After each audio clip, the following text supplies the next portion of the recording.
I still want to go back to the first question, Jerry and Carol, and you need to frame this any way you want to.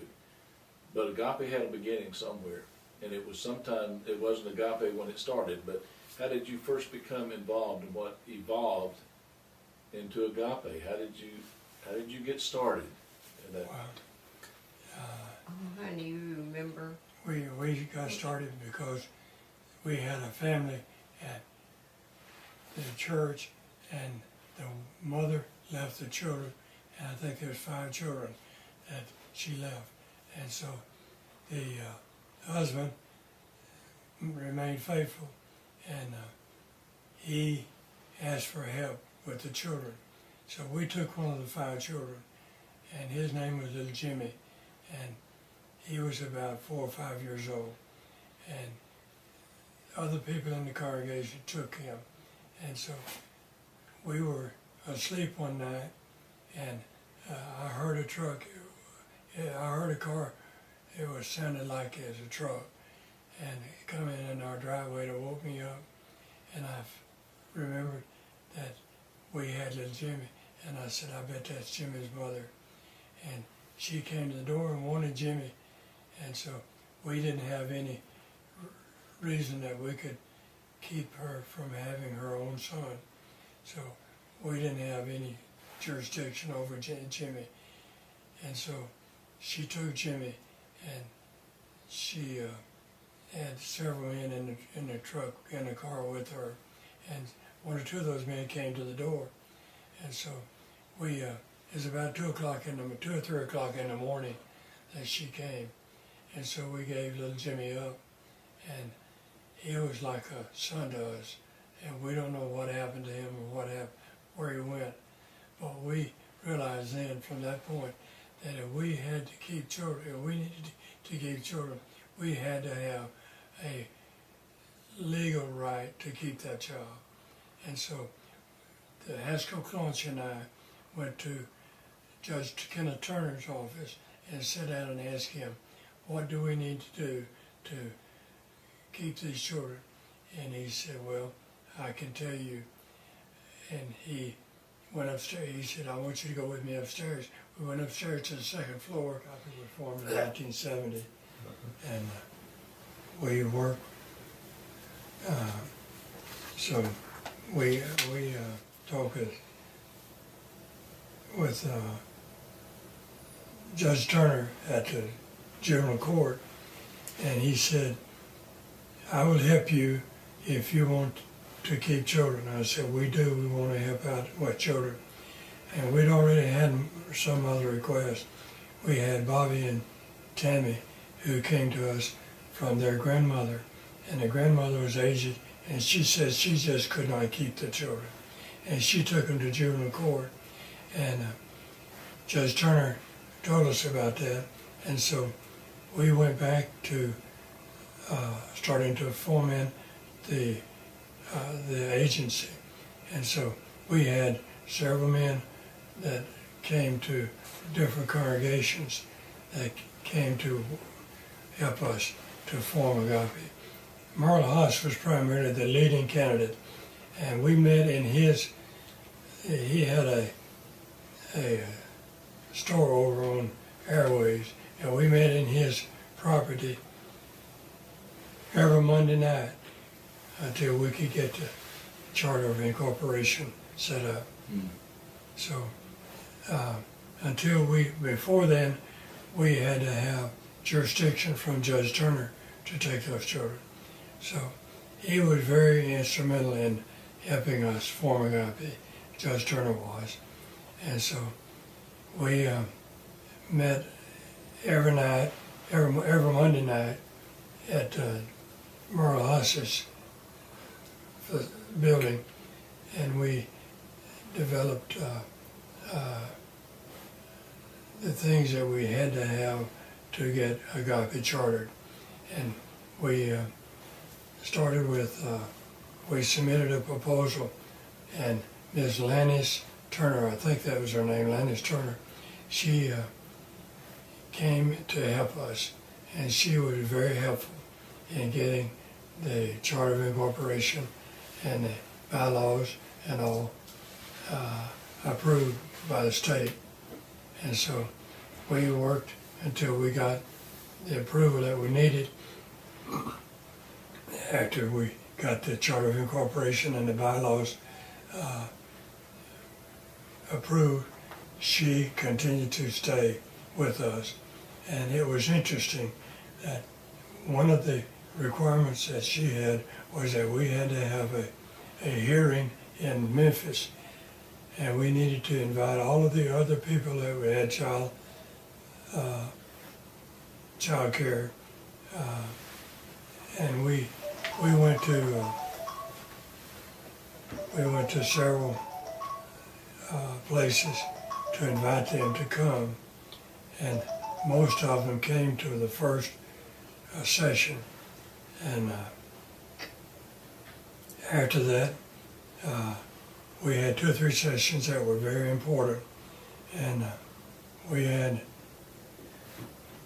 Judge Turner was on our side, and we knew that, and he was very helpful. And Ms. Lannis Turner, who was from the state, she was very helpful in getting the Charter of Incorporation approved. So we met, and we had the main 2 facilities that I can remember were juvenile court, and the Baptist had a big facility on Highway 72, Highway 72, and they came, and we had also people from the one. Porter Leith. No, Porter Leith came. They were in business then, and the Catholic Catholics, Charities. Catholic Charities. the Catholic churches had a thing, and they had they were well known. They'd been in business for 50, 75 years, and so there was not a group, not anyone in that group supported our request. They all said that there was no need for the request to be honored. So we pushed, and we pushed. We had a second meeting with those people, and there was 2 of them came. The Catholics came, and the people from Baptist Church came, and they still said that we didn't need any more facilities in Memphis. And so Porter Leith came too, and they were very helpful. They supported us, and they were the only one that supported us in gaining a Charter of Incorporation for Agape. And so we pursued that, and the second or third time we met, we got approval. And Ms. Young followed that track all the way back to Nashville to see that it was approved, and she called us when it was approved, and we were very thankful. And we had that procedure passed and behind us. That was the beginning of Agape. And we went to Nashville during that time, and before the Charter of Incorporation, we went to Nashville and met with our justice, and they had an Agape in Nashville, and we got a lot of help from him, and they gave us many things that they were using that had been approved, and we were able to use them, and that became the beginning of Agape. So it started with some families at church Right, that had 5 children right. that was left, and you took in one, and some other members took in others. So now we're 2 years down the road, and you're incorporated.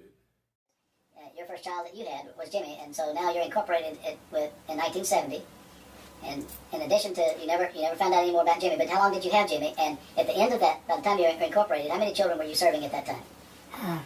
Well, I really don't know the answer to that because we don't have the records. But the 9-Hour Church was very, very instrumental in getting Agape started. Which church was that? 9-Hour Road Church of Christ. Now it's known as Now Forest it's Hill. Okay. Yeah. And we started buying houses around the property that Forest Hill had. And so, well, the first house we bought was on the northwest corner of the property. And we bought that house, and we made a family with 6 people could live in there. And that facility was approved by the state. And so that was the first building we bought. And we continued to buy buildings as they came available. So we bought several buildings. I think we had about 5 buildings when we left to go to Birmingham. And they continued to support Agape. And they Made it available to persons who had children who were not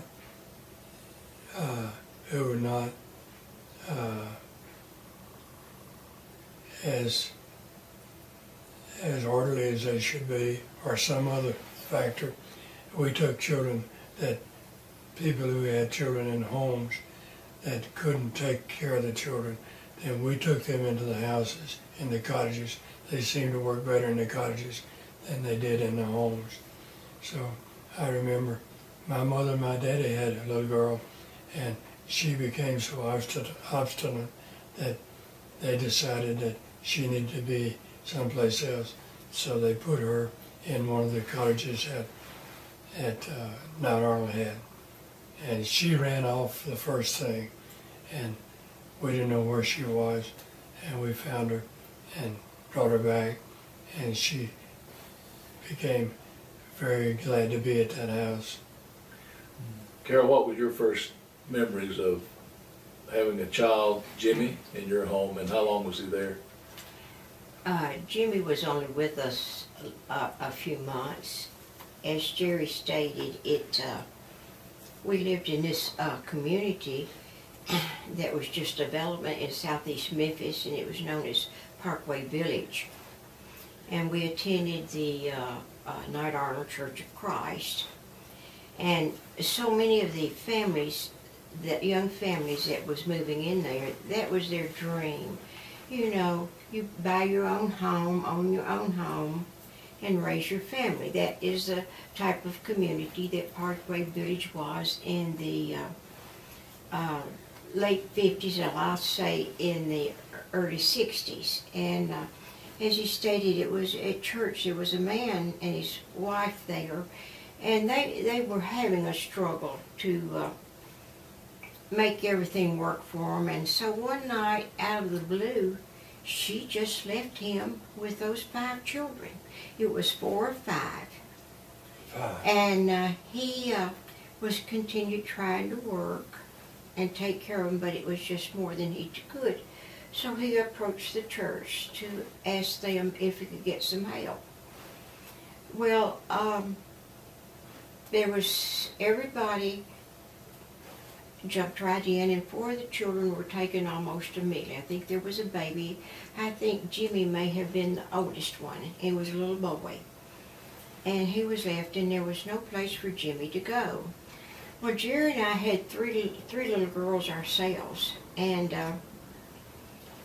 it was a struggle, but you know, there was nothing else for us to do but to take Jimmy. So Jimmy came to our house, and I think it was probably in the spring, you know, March or April or something of that type.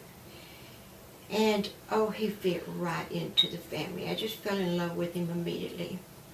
And our children, Tia, Teresa, and Marcia, they had a big brother. They were so excited. And not only that, but Jerry had him a son. He followed Jerry around just like a little old puppy dog doing yard work. And it was a great time.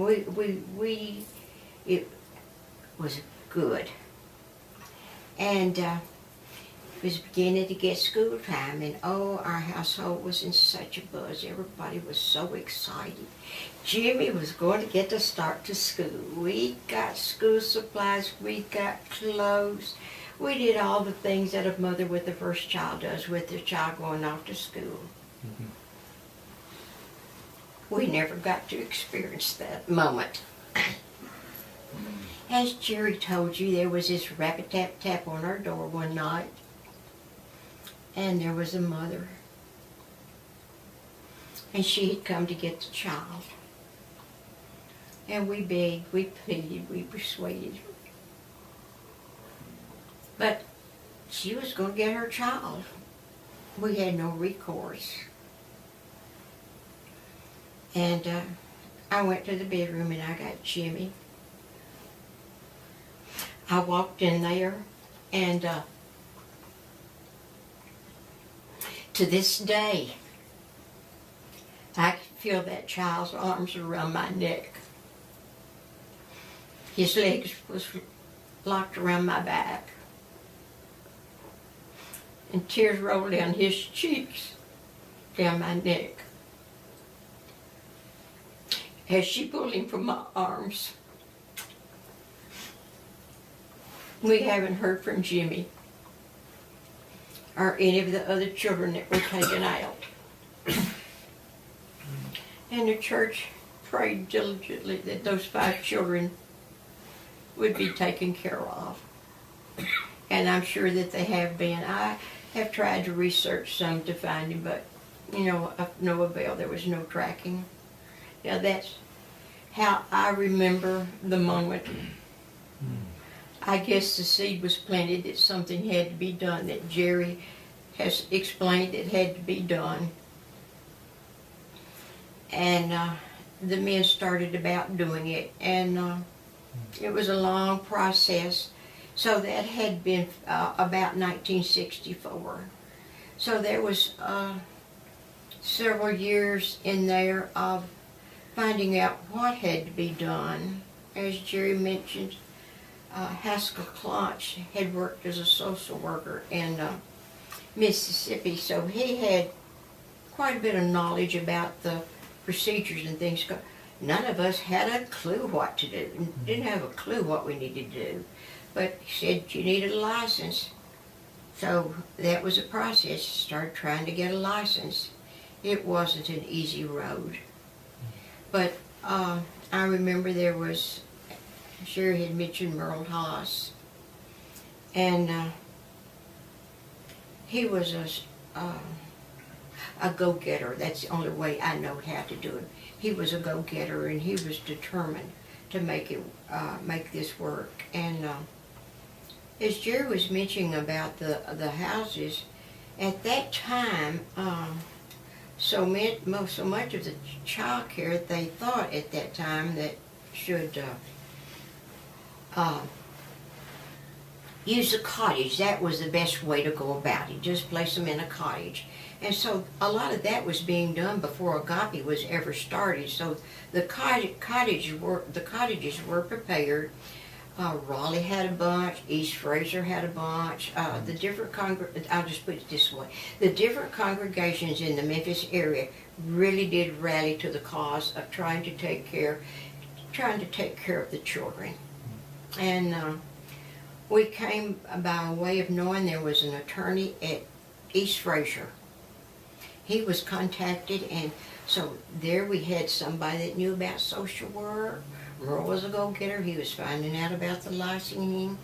We had an attorney that could deal with Tennessee. So things were falling together, but it didn't happen overnight. It was over a long period of time. And it was, I guess, maybe 2 or 3 years after Jimmy's departure before they went to Nashville. And they were interviewed there, or they did interview there, gathered information, came back home, went through it, pulled out what they could, and but anyway, as I said, eventually, with the help of many people who had the same interest and the same goal, was to help the children. But I would say, and then I would say that Judge Kenneth Turner was probably one of the greatest advocates that helped to get Agape going. And I know that he and Jerry were very close, because Jerry worked extremely close with him. And I guess you could say we was the first intake cottage. We lived in our little cracker box on Perkins Road in Parkway Village, And I worked at the post office at night, and starting mail, and he'd call me, Judge Turner called me when he get some children, and he wanted us to take them. And he said, I got 2 children for you. I want to mention these 2. I don't remember the children's names, but he said that the police had brought these children in. They had been picked up in the median of a street in Memphis, and the 2 little boys were in a room about this size, and one was on one side of the house, of the room, and the other on the other side, and they were as different as children could be. They didn't even have hair alike. One had red hair and the other had kind of almost a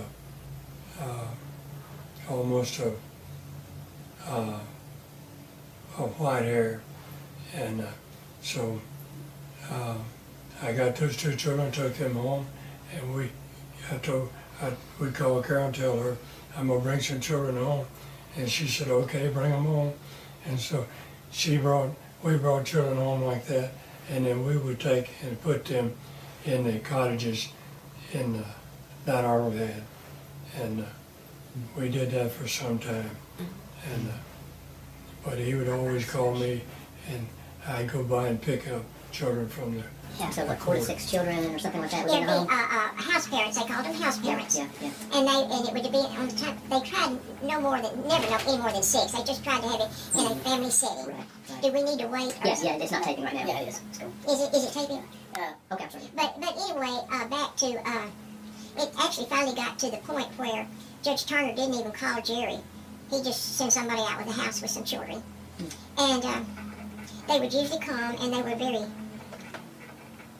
unkept, not groomed well, not clean. In fact, they didn't even smell good sometimes.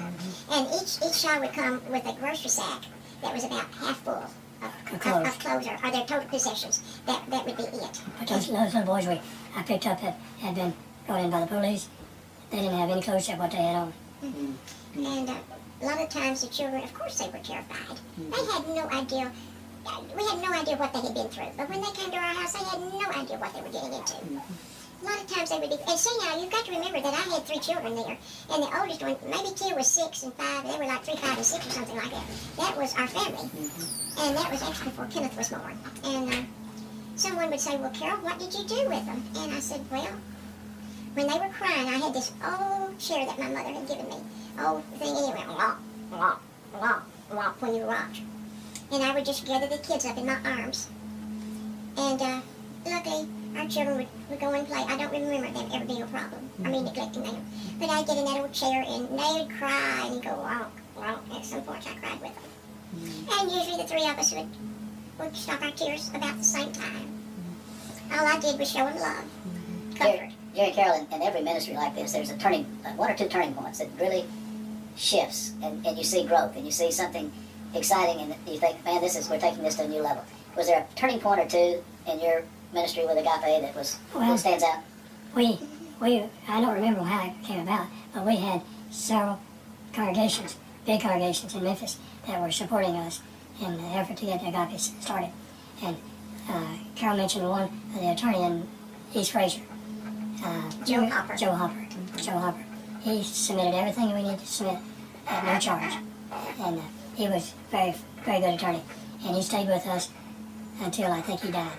He died very young. But I think that was one turning point. Another turning point was when we went to the congregations and asked them if they wanted to be a member of Agape.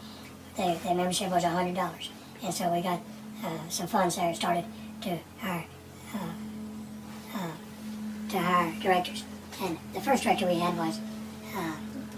May I interject something right there? I thought it was very touching. Agape was started by basically a group of people. Young people who had young families that were struggling, and they just did not have turn loose $100 or anything like that. So we had in not only there was a elder there that worked for a bank. So he worked with the bank so that people could borrow $100 and pay it back over a period of 12 months, interest free. And that's the way they started getting some money on that. And excuse me, but Jerry told his turning point. I think the turning point for Agape really came when Nick Boone, as the first director, came on board. But see, he, quote unquote, was not qualified to do that work. He had the schooling, but he did not have the 2 years experience that was required. So they worked out with Howard Justice in Nashville that he would supervise his work. So I think the turning point of Agape came when the money was raised and Nick Boone came on board. And people beginning to see we worked and we've got the name. I have some of the original artwork that Betty Malone did, some of the napkins and things that she things. And of course we had auctions and we had this and that and the other trying to raise money. And the churches, that was when y'all went to the churches and asked them to start putting it into the budget. You know, this is just a slow progress over the years. They went to the churches and asked them to start including it in their budget. We had several churches that started that. And Germantown was one of them. And I believe they've been supporting Agape every month since then. I don't think they've missed any time. They've never dropped out. Some other churches have. But anyway, those are just some points of time, you know. And, it was very heartwarming. And the love that was poured into the beginning of Agape, it has done a complete about face, I would say. Because practically all the workers were just businessmen and housewives. You didn't have the professionals that you have in Agape now. So it has moved forward marvelously. And what we did was very elementary, Jerry. And it has been built on by so many people, you know, since that time. And not only, and it hasn't stopped. It's just like a rocket was set off, and she's going, and she's going, and she's going. But it hadn't reached her end or her destination yet. I'm very pleased with the FIT program. And I know that there are other things doing that's Agape is doing that I don't know about. But I'm very pleased to know that Agape is doing the FIT program. As I was just trying to say, so much of the work was done by just Ordinary people. ordinary people, stay-at-home moms, blue-collar daddies that went to work from 8 to 6 in the night. And they were just filled with love and devotion. They saw the need, and they did what they could to, you know, to try to fulfill it. And we've just talked about, that is just the early years of it. I think it was chartered in 1969, so the things that we've been speaking about took place up till about 1970 or 71. At that time, Jerry and I, we moved. We were moved to Birmingham, Alabama. And so we kept up with it by word, but we weren't involved in it anymore as we had been. New jobs, now we had 4 children, moving children, and honestly, we came from a bedroom community, Jerry and I, where you grow up, there's a mother and a father, there's a grandmother and the fathers, there's the mothers and the fathers, there's the children. These children marry and have children. They have children. They still stay in this bedroom community. When Jerry and I moved in 1956, 120 miles from that bedroom community, it wasn't any more devastating to our parents if they had put us in a rocket and sent us to the moon. We can't believe you're moving so far away from us. But anyway, now with that, from moving from our hometown of McKenzie and Huntington, Tennessee to Memphis, when we moved to Birmingham in 1971, that was really something. But anyway, and it was our first move. We were this 7-bedroom group, and so it was our first move. Little did I know that he's going to yank me around for another 13 years or 14 years. But anyway, it was good. But we kind of lost it because we were involved. We were there for about 4 years, and we were sent to Mobile, Alabama. Why would we be sent to Mobile, Alabama? Well, it was a promotion for him. He became the postmaster. I won't tell you that he took the office one afternoon at 1 o'clock, had to report to work Monday morning at 8 o'clock. And we were building a house that was about 75% under construction. Dream house. Everything was just like Carol wanted. Never got to spend the night in it. But anyway, I moved, and he... That's not part of Agape. Well, it is. It's about those silent years, honey. And so while we were there was a silent year. But when we got to Mobile, they had heard about our work with Agape. And so there was already a lot of interest in Mobile. So Jerry and Carol was called up on it, and so in 9 months, it could not have been any more than 9 months, because that's as long as we lived there. We were able to, well, Jerry, I'll just put Jerry was able to work with the men, and there's some ladies on the committee there, and they came to our house on Sunday afternoon after lunch, and got it together, and they had their charter and license in about 9 months. So you know why God sent us to Mobile? He only sent us there to further the work that had been started here. The children. And then from Mobile, we moved, but several times in that. And we came back to Memphis for a couple of years. That was a little bit from 78 to 79. And we kind of got into it, but not really. And then we were off again and moving. And we did not move back until 1991. Those were solid years, but when Jerry came back in 1991, he hit the ground running with Agape again. So, Well, it's evident that for both of you that since the time that Jimmy showed up in your life, that you've been touched by this ministry, and you kind of spread that word, even though you've moved around. absolutely. So it's evident that it's touched your life in very strong and significant ways. What would you say to other people who may not be aware of what Agape is doing today? Is there anything that you would say to them? That here's a ministry that you might need to take a look at, to get involved with, because it can touch your life in a significant way. What would you say to them, Agape? I would say that if you want to be like God wants us to be, you would get involved in something like Agape and give your best in doing it. And you can't do anything more basic in following the Bible than you do if you have little children.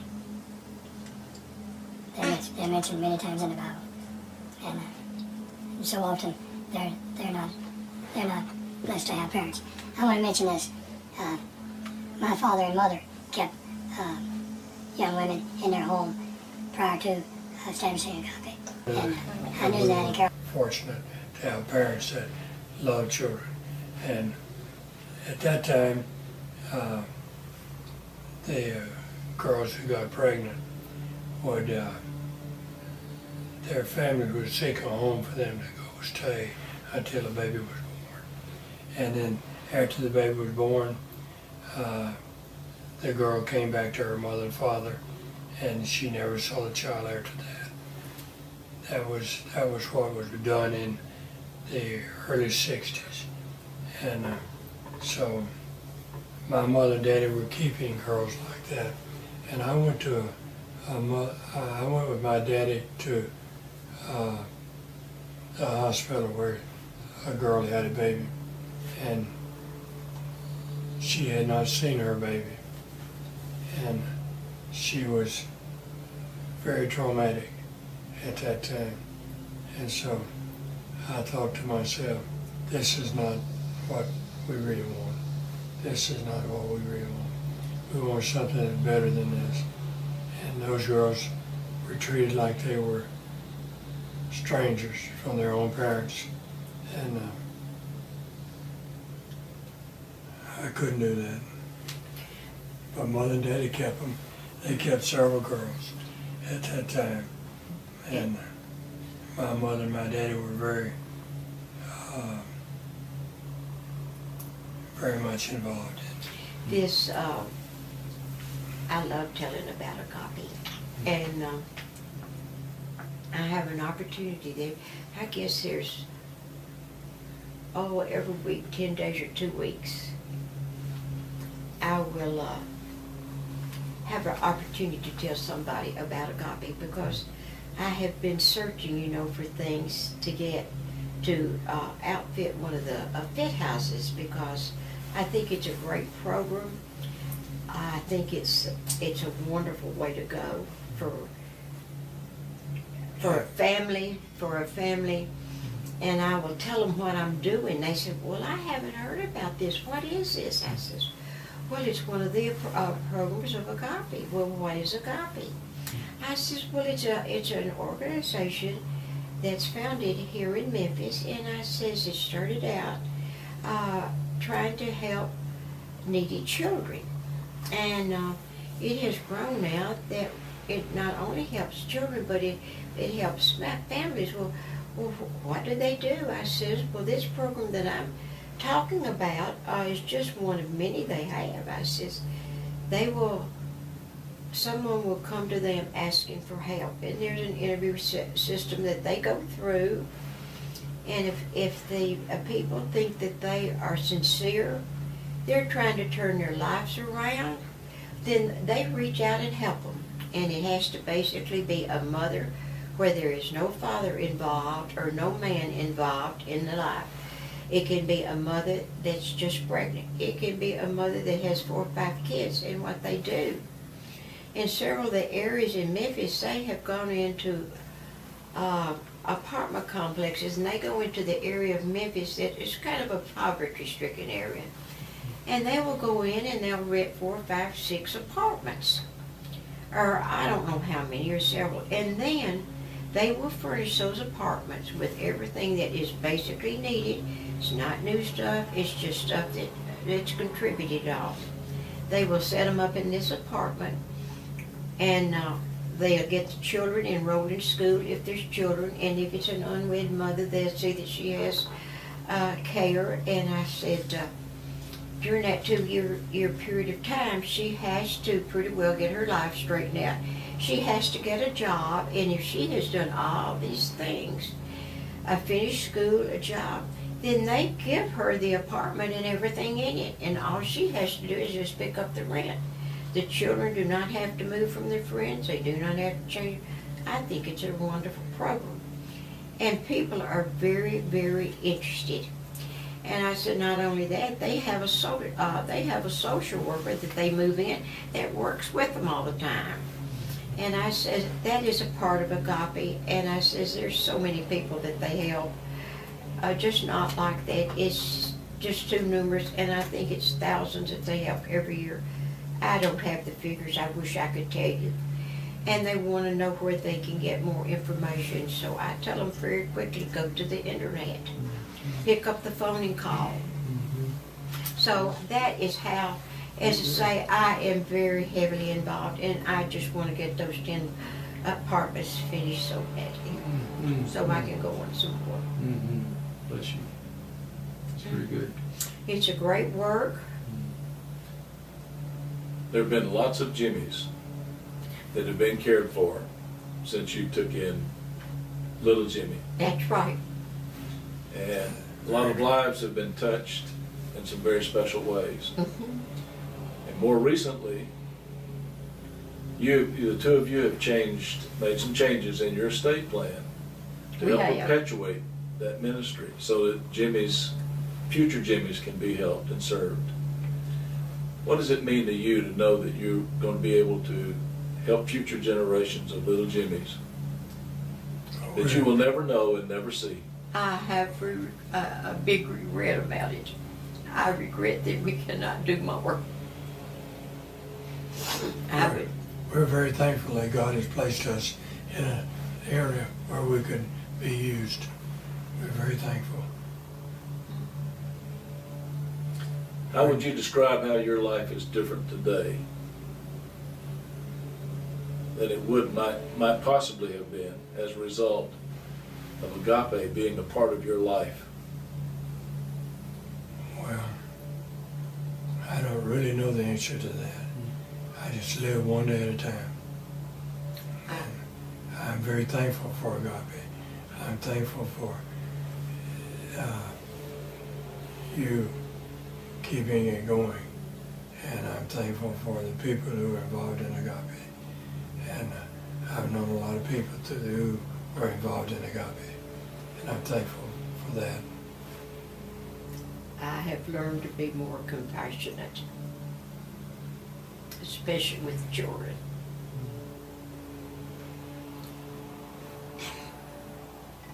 I'm very touched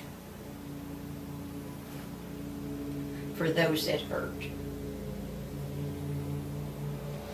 And I think the involvement there has given me a much stiffer backbone to deal with a lot of things. And I'm thankful for it. I thank God daily that He has blessed me with an extra measure of being able to remember and to keep my mind. That I can talk to others and tell them.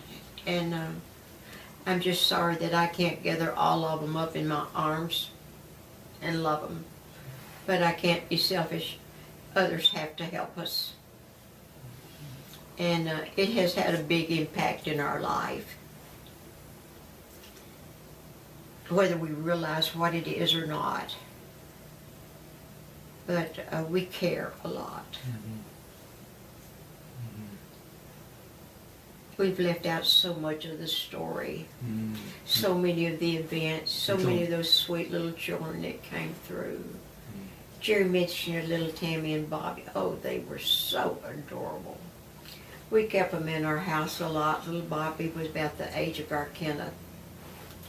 And oh, I have some pictures. I saw them the other day, them in the middle of the bed jumping. One of my things that I just never liked was kids jumping on the bed. Because mother had told me a story about a child jumping on the bed when she was real young, and the child fell off the bed, broke his neck. So, you know, I just would never let my kids jump on the bed in my presence. But, you know, they did it when this way. But I could see little old Bobby right now, little old sandy-headed kid, freckles all over his nose. Adorable.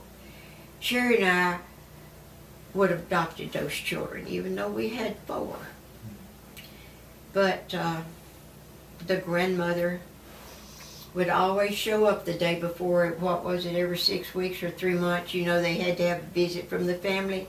She'd show up 2 or 3 days before, so they were not adoptable. But She kept them from being adopted. But anyway, there's just numerous of them. The little boys he was talking about, that was Harry and Ross Wilson.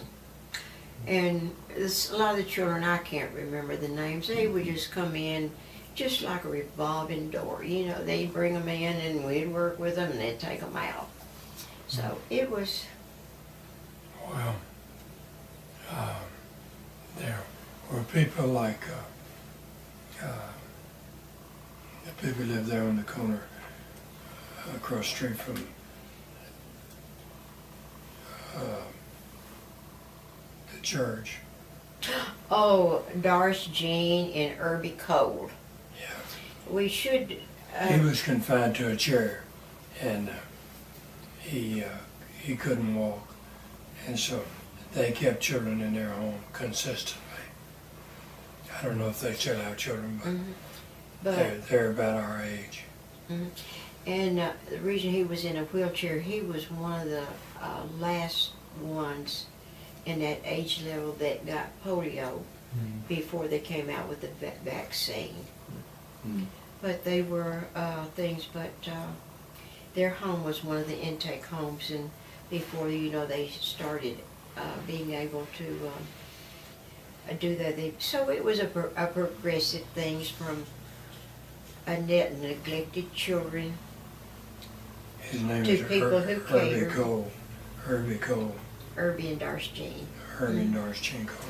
And to just taking in some children to building homes and housing them that way and moving on to something better to get a organization so children could be placed in other things like that, and it moved from just helping children to helping families or helping unwed mothers. There was, and back in the 50s, unwed mother was, oh, that was just taboo. It's very bad in the 60s. And so it's gone from that now to, I don't know how to describe agape now. It has just grown in such marvelous ways. I don't know how to describe what it is doing and how it works. But I know it's doing great things because it was founded on the right principles. And the leaderships in it has been God-fearing man that has kept it strong. David has done a lot to He's visionary. yeah, he has done a lot to further agape. But Take two it of to you new have been horizons. involved since the seed of this thing. It's been about 50 years. You talked about Jimmy at 64, 65. So the seed has been there about 50 years. What would be your hopes and aspirations for Agape the next 50 years if the Lord doesn't come? What would be your dream and I vision? would hope that Agape could expand their program, much like the FIT program, and help families that need help. I don't think that the black people will ever get out of poverty if they don't get help. I don't think they'll ever get out of poverty. They're born into it, they live it, and they go to school that way. They come home, they get most of their meals at school, and I don't think that you can change their lifestyle unless you help them. The thing that I would like to see, Agape was founded by Christian men and women, and it was a church sponsored organization by the Churches of Christ in the, I'll just say, the Shelby County area. And I would like to see it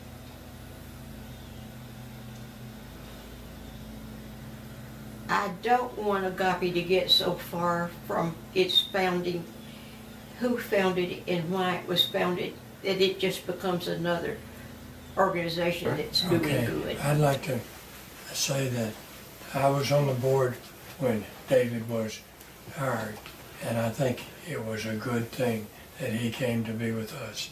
And I think that he's done tremendous